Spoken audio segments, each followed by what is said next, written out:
ನಮಸ್ಕಾರ. ಇವತ್ತು ನಾವು ಮಾತಾಡೋಕೆ ಹೊರಟಿರೋದು ಒಂದು ಬಹಳ ದೊಡ್ಡ ವಿಷಯದ ಬಗ್ಗೆ. ಕರ್ನಾಟಕ ಸರ್ಕಾರ ಇತ್ತೀಚೆಗೆ ಒಂದು ಐತಿಹಾಸಿಕ ಘೋಷಣೆ ಮಾಡಿದೆ.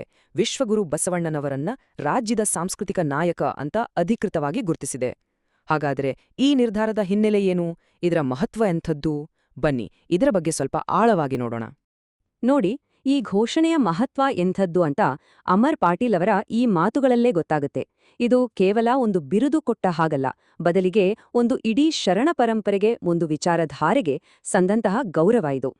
ಸೊ ಅಧಿಕೃತವಾಗಿ ಏನಾಗಿದೆ ಅಂದ್ರೆ, 12ನೇ ಶತಮಾನದ ಮಹಾನ್ ತತ್ವಜ್ಞಾನಿ, ಸಮಾಜ ಸುಧಾರಕ ಬಸವಣ್ಣನವರನ್ನ ನಮ್ಮ ರಾಜ್ಯದ ಸಾಂಸ್ಕೃತಿಕ ನಾಯಕ ಅಂತ ಅನೌನ್ಸ್ ಮಾಡಲಾಗಿದೆ.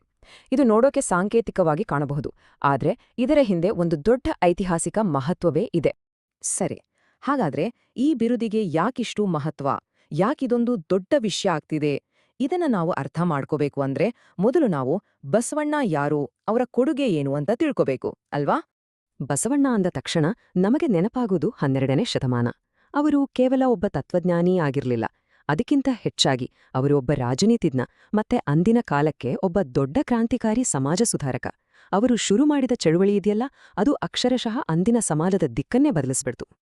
ನಿಜಕ್ಕೂ ಬಸವಣ್ಣನವರು ಒಂದು ಹೊಸ ಸಮಾಜದ ಅಡಿಪಾಯವನ್ನೇ ಹಾಕಿದ್ರು ಅಂತ ಹೇಳ್ಬೋದು. ಆ ಕಾಲದಲ್ಲೇ ಜಾತಿವಾದ, ಅಸ್ಪೃಶ್ಯತೆ ಅಂಥ ಅನಿಷ್ಟಗಳ ವಿರುದ್ಧ ನೇರವಾಗಿ ಧ್ವನಿ ಎತ್ತಿದ್ರು. ಅವರು ಸ್ಥಾಪಿಸಿದ ಅನುಭವ ಮಂಟಪ ಇದೆಯಲ್ಲ, ಅದು ಬಹುಶಃ ಜಗತ್ತಿನ ಮೊದಲ ಪಾರ್ಲಿಮೆಂಟ್ ಅಂತಾನೆ ಹೇಳ್ತಾರೆ. ಯಾಕಂದ್ರೆ ಅಲ್ಲಿ ಮಾದಾರ ಚೆನ್ನಯ್ಯ, ಡೋಹರ ಕಕ್ಕಯ್ಯ, ಅಷ್ಟೇ ಯಾಕೆ ಸೂಳೆ ಸಂಕವರಂಥ ಅಂದ್ರೆ ಸಮಾಜದ ಎಲ್ಲಾ ಸ್ತರಗಳಿಂದ, ಎಲ್ಲಾ ಜಾತಿ, ಲಿಂಗ, ವರ್ಗದ ಜನ ಒಟ್ಟಿಗೆ ಕೂತು ಚರ್ಚೆ ಮಾಡ್ತಿದ್ರು. ಎಂಥ ಅದ್ಭುತ ಕಲ್ಪನೆ ಅಲ್ವಾ? ಸರಿ, ಬಸವಣ್ಣನವರ ಬೋಧನೆಗಳ ತಿರುಳೇನು? ಅದನ್ನೇ ಬಸವತತ್ವ ಅಂತ ಕರೆಯೋದು. ಇದರಲ್ಲಿರೋ ಪರಿಕಲ್ಪನೆಗಳು ಕೇಳೋಕೆ ತುಂಬಾ ಸರಳ ಅನಿಸ್ಬೋದು, ಆದ್ರೆ ಅವು ಇವತ್ತಿಗೂ ಎಷ್ಟು ಶಕ್ತಿಯುತ, ಎಷ್ಟು ಪ್ರಸ್ತುತ ಅನ್ನೋದನ್ನ ನೋಡೋಣ. ಮೊದಲನೇದಾಗಿ ಕಾಯಕ. ಕಾಯಕವೇ ಕೈಲಾಸ ಅಂತ ನಾವೆಲ್ಲ ಕೇಳಿದ್ವಿ. ಇದರ ಅರ್ಥ ತುಂಬಾ ಸಿಂಪಲ್. ನಾವು ಮಾಡುವ ಪ್ರತಿಯೊಂದು ಕೆಲ್ಸವೂ ಪೂಜೆಗೆ ಸಮ. ಅಂದ್ರೆ ಯಾವ ಕೆಲ್ಸಾನೂ ಚಿಕ್ಕದಲ್ಲ, ದೊಡ್ಡದಲ್ಲ. ಪ್ರತಿಯೊಂದು ಶ್ರಮಕ್ಕೂ ಅದರದ್ದೇ ಆದ ಘನತೆ ಇದೆ. ಬಸವಣ್ಣನವರ ಪ್ರಕಾರ ಪ್ರತಿಯೊಬ್ರೂ ದುಡುದೇ ಬದುಕ್ಬೇಕು ಅನ್ನೋದು ಇದರ ಮೂಲ ಸಿದ್ಧಾಂತ. ಕಾಯಕದ ಜೊತೆಗೆ ಬರುವ ಇನ್ನೊಂದು ಪ್ರಮುಖ ತತ್ವ ಅಂದ್ರೆ ದಾಸೋಹ. ಇದರ ಅರ್ಥ, ನಾವು ದುಡಿದಿದ್ದನ್ನ ನಮ್ಗೊಬ್ರಿಗೆ ಇಟ್ಕೋಬಾರ್ದು. ಅದರಲ್ಲಿ ಒಂದು ಭಾಗವನ್ನ ಸಮಾಜಕ್ಕೆ, ಯಾರಿಗೆ ಅವಶ್ಯಕತೆ ಇದೆಯೋ ಅವರಿಗೆ ವಾಪಸ್ ಕೊಡಬೇಕು. ಇದೊಂದು ರೀತಿಯ ಸೋಷಿಯಲ್ ರೆಸ್ಪಾನ್ಸಿಬಿಲಿಟಿ. ಎಂಥ ಅದ್ಭುತ ಪರಿಕಲ್ಪನೆ ನೋಡಿ. ಇನ್ನು ಬಸವಣ್ಣನವರ ಅತ್ಯಂತ ಕ್ರಾಂತಿಕಾರಿ ವಿಚಾರ ಯಾವುದು ಅಂತ ಕೇಳಿದ್ರೆ ಖಂಡಿತವಾಗಿಯೂ ಅದು ದೇಹವೇ ದೇಗುಲ ಅನ್ನೋ ಪರಿಕಲ್ಪನೆ. ಯೋಚನೆ ಮಾಡಿ, ಇದರ ಅರ್ಥ ಏನು? ದೇವರು ಮತ್ತು ನಮ್ಮ ನಡುವೆ ಪೂಜಾರಿಯಾಗ್ಲಿ, ಇನ್ನೊಬ್ಬ ಮಧ್ಯವರ್ತಿಯಾಗ್ಲಿ ಬೇಕಾಗಿಲ್ಲ. ನಿಮ್ಮ ಪ್ರತಿಯೊಬ್ಬರ ದೇಹವೇ ಒಂದು ಪವಿತ್ರವಾದ ದೇವಸ್ಥಾನ ಅಂತ ಹೇಳಿದ್ರು. ಇದೆಲ್ಲ ಕೇಳೋಕೆ 12ನೇ ಶತಮಾನದ ಕಥೆ ಅನ್ಸ್ಬೋದು, ಆದ್ರೆ ಬಸವಣ್ಣನವರ ಆ ಹೋರಾಟಕ್ಕೂ ಇವತ್ತಿನ ನಮ್ಮ ಸಮಾಜದ ಸಮಸ್ಯೆಗಳಿಗೂ ಒಂದು ನೇರವಾದ ಸಂಬಂಧ ಇದೆ. ಅಂದ್ಕೊಳ್ಳಿ, ಸುಮಾರು 900 ವರ್ಷಗಳ ಹಿಂದೆ ಸಮಾಜ ಹೇಗಿತ್ತು ಅಂದ್ರೆ ಜಾತಿ, ಲಿಂಗದ ಆಧಾರದ ಮೇಲೆ ಪೂರ್ತಿಯಾಗಿ ಒಡೆದು ಹೋಗಿತ್ತು. ಅಂಥ ಒಂದು ಸನ್ನಿವೇಶದಲ್ಲಿ ಬಸವಣ್ಣನವರು ಈ ಅಸಮಾನತೆಯ ವಿರುದ್ಧ ನೇರವಾಗಿ ತೊಡೆತಟ್ಟಿ ನಿಂತಿದ್ರು. ಆದ್ರೆ ಒಂದು ನಿಮಿಷ, 900 ವರ್ಷಗಳಷ್ಟು ಹಳೆ ಕಥೆ ಇದು ಅಲ್ವಾ? ಇದರ ಬಗ್ಗೆ ನಾವಿವತ್ತು ಯಾಕೆಷ್ಟು ತಲೆ ಕೆಡಿಸ್ಕೊಳ್ಬೇಕು? ಇವತ್ತಿನ ಕಾಲಕ್ಕೆ ಇದೆಲ್ಲ ಎಷ್ಟು ಮಟ್ಟಿಗೆ ಪ್ರಸ್ತುತ? ಇದಕ್ಕೆ ಉತ್ತರ ದುರದೃಷ್ಟವಶಾತ್ ತುಂಬಾ ಸ್ಪಷ್ಟವಾಗಿದೆ. ಮೂಲ ಲೇಖನದಲ್ಲಿ ಹೇಳೋ ಹಾಗೆ ಬಸವಣ್ಣನವರು ಅಂದು ಯಾವ ಅನಿಷ್ಟಗಳ ವಿರುದ್ಧ ಹೋರಾಡಿದ್ರು ಅವು ಇವತ್ತಿಗೂ ನಮ್ಮ ಸಮಾಜವನ್ನ ಬಿಟ್ಟು ಬಿಡದೆ ಕಾಡ್ತಾನೇ ಇವೆ.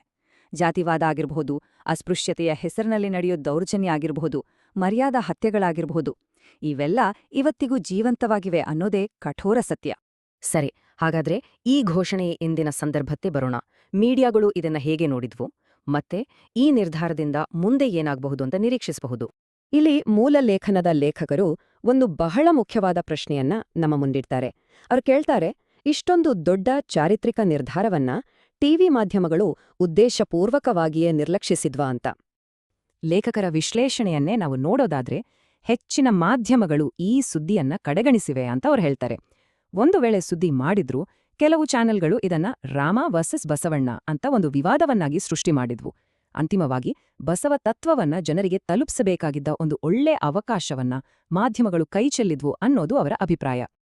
ಈ ಟೀಕೆಗಳೆಲ್ಲ ಒಂದು ಕಡೆ ಇರ್ಲಿ, ಆದ್ರೆ ಈ ಅಧಿಕೃತ ಮಾನ್ಯತೆ ಸಿಕ್ಕಿರೋದ್ರಿಂದ ಬಸವಣ್ಣನವರ ಬೋಧನೆಗಳನ್ನ ಜನಸಾಮಾನ್ಯರಿಗೆ ತಲುಪಿಸೋಕೆ ಇದೊಂದು ಬಹುಮುಖ್ಯ ಹೆಜ್ಜೆ ಅನ್ನೋ ಒಂದು ಬಲವಾದ ನಂಬಿಕೆಯೂ ಇದೆ.